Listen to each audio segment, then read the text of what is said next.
Alright guys, welcome back to another tech video. Today we're going to be going through your question, answering it, and hopefully finding that solution for you. Now, don't forget to stay just a little bit crazy like me, and hopefully you'll get to that resolution.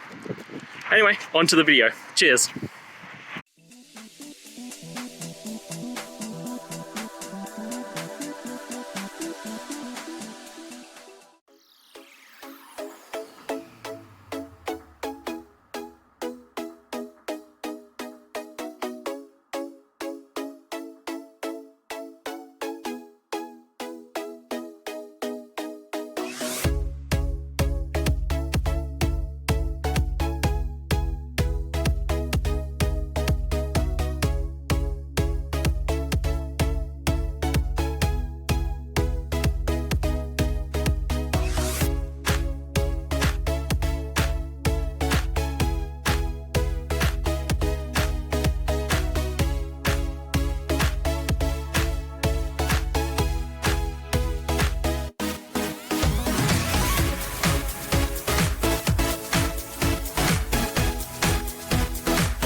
And that's it guys. We've gone through, answered your question, and hopefully you found that solution you're looking for.